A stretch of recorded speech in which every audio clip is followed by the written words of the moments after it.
Hey guys, welcome back to another Was It Woke video. So today I'm going to be covering Indiana Jones and the Dial of Destiny, and I'm going to be running it through my Was It Woke criteria to determine just exactly how woke it was. Quick refresher, I have my 5 criteria starting with 1. Racial diversity, 2. LGBTQ representation, 3. Toxic masculinity / feminist messaging, 4. Traditions bad, progressivism good, and 5. Anti-capitalism / pro-socialism. And so I'm going to run Indiana Jones and the Dial of Destiny through these 5 criteria to determine just exactly how woke it was. And so yeah, without further ado, let's get started. So number 1, racial diversity. So I was actually kind of surprised that they didn't go for more diversity in this film, given kind of our current climate with filmmaking and how they cast these sort of movies, particularly with Disney films. But yeah, like I was actually kind of surprised that they, kept it pretty accurate to the period that it's in. This film is set in the 1960s, and so when they're in America, it's see white dominated. Then when they go to Morocco, you see more Arab looking. In Italy, you see the Italians. Like it was faithful to each place it went to.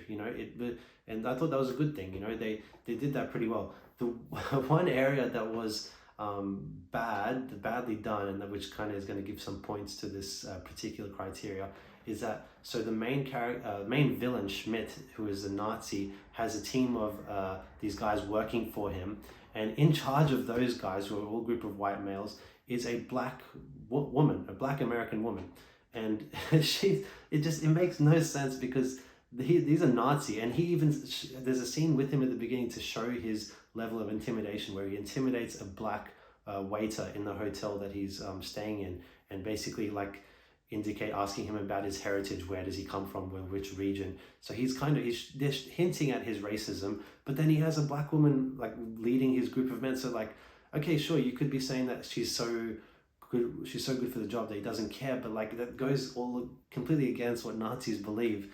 And so that's just a stupid inclusion there of a forced diversity. It's a great example of where it's forced and it literally makes no sense for the story or that character. So that's the one area. Otherwise, it didn't really show anywhere else throughout the film. And so for racial diversity, I'll have to give it a 3 out of 10. Number 2 is LGBTQ representation. So this is a quick one. There was none. There was no representation throughout this film of that group whatsoever. So yeah, look, just straight up, this is going to be a 0 out of 10 for LGBTQ representation. Number 3 is toxic masculinity and feminist messaging. So this is the one I was most excited to see going into the film, and it didn't let me down in terms of wokeness. So this was a big one. So obviously you have Helena, who is introduced in this film as the strong female lead, the sidekick to Indy, but she's not really a sidekick. She's kind of running the show, and Indy's basically following her around the world. And so yeah, she's a girl boss to the highest regard. She is amazing at everything. She compliments herself all the time. She puts down all the male characters. In fact, she kind of looks at a lot of the male characters in this film as though she wants to do things with them. And so she's promiscuous. She does everything she wants, anything she wants, and no one really holds her to it or calls her out about it. And she's insufferable in all the worst ways. Just not a good character at all. And just, yeah, complete creation by Lucasfilm, almost a self-insert by Kathleen Kennedy herself. On the flip side, you have Indy, who is not presented as being a toxic male, but worse, he's presented as being a weak male in this film. And yes, I know he's an old man at this point in this film, in this movie, but they really go out of their way to show how old he is, how frail he is, and how he's almost a bumbling fool at times, at least compared to Helena, who's just in control and in charge and knows exactly what she's doing. They really tore Indy down in this film before trying to bring him up again, but then they didn't really bring him up enough that you feel like he's the old Indy. You just still feel like he's a sad old man, even by the time you get to the end of the film. And the villains in this film, obviously we're dealing with Nazis, so they're all going to be white males, and I have no problem with that, but the problem is they made them all incompetent, completely incompetent. And so you just adding that contrast where they show a strong, competent female against kind of weak, male, incompetent villains. And so yeah, this category definitely didn't disappoint in this regard in terms of being insanely woke. And so for toxic masculinity and feminist messaging, I have to give this one a 10 out of 10. Number 4 is traditions bad, progressivism good. So there is a main theme in this film that with Helena's character, where she does have a disdain for traditions and for her father's achievements, or for Indiana Jones's achievements and everything that they've done. She has no respect for it all. She's all about the money. And so and there's references to that throughout the film. She just kind of scoffs at anything that came before, and she's all about herself. And so whilst it's not directly pointing to a particular tradition that she dislikes, it's more like, you know, the whole theme of the Indiana Jones films is archaeology and history and preserving those things, and she just kind of flies in the face of all of them and just does her own thing. And so for this fourth criteria, I'd have to give it a 6 out of 10 for traditions bad, progressivism good.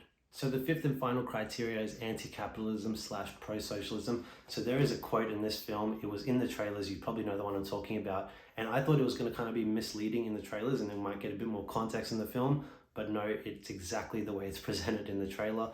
And so the way it basically goes is there's a discussion going on around a round table about an artifact, about how it's been passed around. One of them claims, I stole it, and then the other one's like, then I stole it. And then Helena says, then I stole it. And then she looks at Indy and says, it's called capitalism. So that was perfect, like little bow tie on that one in terms of, to summarize how that one went for you. It went for me as well. So not only is she speaking ill of capitalism, she's actually got the concept of capitalism completely wrong. Obviously, that's not how it works. It's not about stealing one from the other. So her concept of it is completely off. And so, yeah, but look, it's one thing to have it wrong, but it's like, why do they even have it in there in the first place? Why do they need to feel like they need to take that shot? It's just completely stupid and unnecessary. And so I will have to give a 7 out of 10 for anti-capitalism / pro-socialism. So the total of these 5 criteria comes to 26. When you divide this 26 by the 5 criteria, the score is 5.2. And so on my scale, a 5.2 equals pretty woke. So before going in to see this film, that was kind of where I thought it was going to end up. I thought it would end up somewhere in the pretty woke range. Didn't know where exactly. And even after seeing the film, I was convinced it was going to be somewhere in that range, but wasn't sure until I actually did the scoring myself. But yeah, I think it is a solid, pretty woke film. I mean, if you took Helena out of this film, you would almost have a not woke film whatsoever, but her presence and her character just completely tips everything over into the completely woke range, and she ruins the film in a lot of ways. But yeah, look, on the racial diversity and the LGBTQ representation fronts, there was nothing much there at all. You know, pretty safe in that regard, but it's really the feminist messaging of this film and the targeting of like capitalism in that regard is where it has its most wokeness. So if that's an issue for you, you know, I guess you've been warned, you know what to expect if you're going to see the film or if you want to stay away. But yeah, hope I've kind of outlined for you really where the wokeness comes from this film.